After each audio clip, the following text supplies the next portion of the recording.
Hi అండి. మీ ఇంట్లో వరలక్ష్మీదేవి వ్రతం అయితే ఎలా చేసుకున్నారు? మా ఇంట్లో వరలక్ష్మీదేవి వ్రతం అయితే ఎలా చేసుకున్నాను చూపిస్తాను. ఎక్కడ స్కిప్ చేయకుండా ఫుల్ వీడియో చూసేయండి. ముందు గుంట గడపకు పసుపు రాసి బొట్లెట్టుకొని గడప ముందు ముగ్గేసుకొని పువ్వులు అయితే పెట్టుకున్నాము.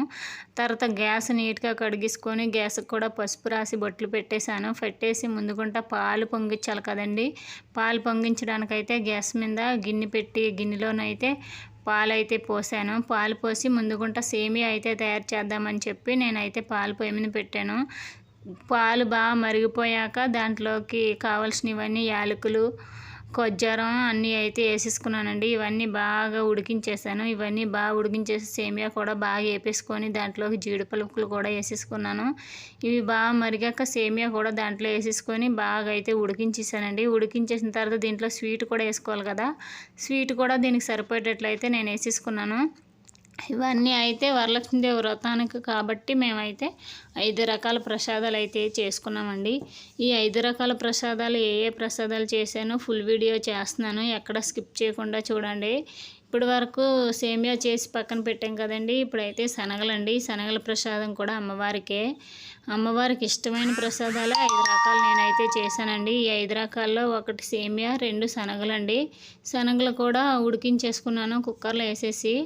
ఉడికించేసుకొని ఇవి కూడా పక్కన పెట్టేసుకున్నాను. ఇంకా తర్వాత అమ్మవారికి ఇష్టమైన ప్రసాదం గారెలు కూడానండి. గారెల కోసం నేను గ్యాస్ వెలిగించి గ్యాస్ మీద కళాయి అయితే పెట్టుకొని కళాయి అయితే బాగా వేడైపోయిన తర్వాత ముందుగుంట మిక్సీ అయితే పెట్టేసుకున్నానండి. పప్పు మిక్సీ పెట్టేసి దాంట్లో కావాల్సినంత సాల్ట్ అయితే కలుపుకున్నాను.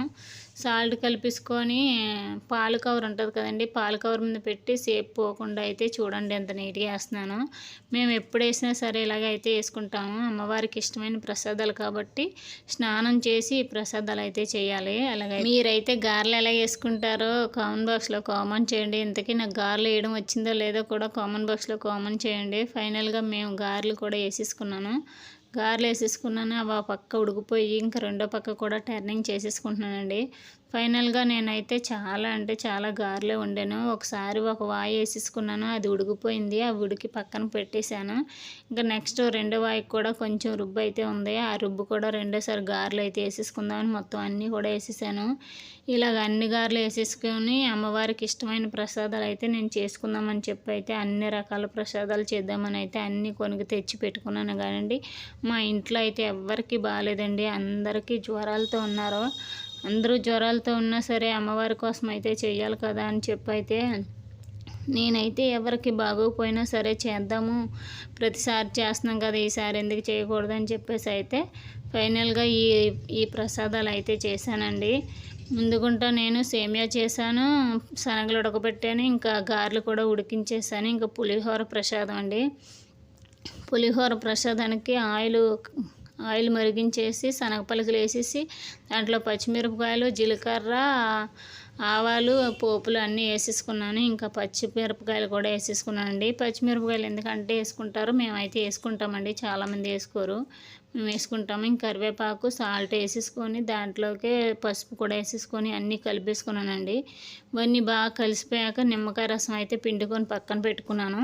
నిమ్మకాయ రసం కూడా దీంట్లోకి వేసేసుకొని అదైతే దించేసుకొని పక్కన పెట్టేసుకొని ఇంకా దాంట్లోకి అన్నం రైస్ ఉంది కదండి, రైస్ కూడా ఇందులో అయితే కలిపేసుకుంటున్నాను. మొత్తం ఈ కలర్ ఎల్లో కలర్లో వచ్చే వరకు మొత్తం రైస్ మొత్తం కలిపేసుకోవాలండి. అలాగైతే పులిహోరలో తయారైపోద్ది. ఫైనల్గా నేను పులిహోర కూడా చేసేసాను. ఇంకా ముఖ్యంగా దద్దోజనం అండి. అమ్మవారికి ముఖ్యంగా ఇష్టమైన ప్రసాదం ఈ దద్దోజనం అండి. దద్దోజనం కూడా రెడీ చేసేసుకుంటున్నాను. చూడండి, వెలిగించేసి కళాయి అయితే పెట్టేసుకొని కళాయిలో వేడి శనగపలుకులు, పచ్చిమిరపకాయలు, పోపులు అన్నీ కూడా కలిపేసి వేసేసుకున్నానండి. కరివేపాకు, జీలకర్ర అన్నీ వేసేసుకొని దాంట్లో ఒక టేస్ట్ సరిపోయేంత సాల్ట్ కూడా వేసేసుకున్నాను.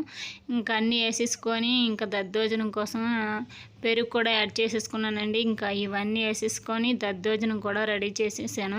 ఫైనల్గా నేను అమ్మవారికి ఇష్టమైన ప్రసాదాలు 5 రకాల ప్రసాదాలు అయితే చేశానండి. ఇవైతే పక్కన పెట్టేసుకున్నాను. ఫైనల్గా పూజ ఎలా చేసుకున్నానో నెక్స్ట్ వీడియోలో అయితే చూపిస్తానండి. మన వీడియో నచ్చితే లైక్ చేయండి, షేర్ చేయండి, సబ్స్క్రైబ్ చేసుకోండి. పూజ వీడియో కోసం కామెంట్ బాక్స్లో కామెంట్ చేయండి.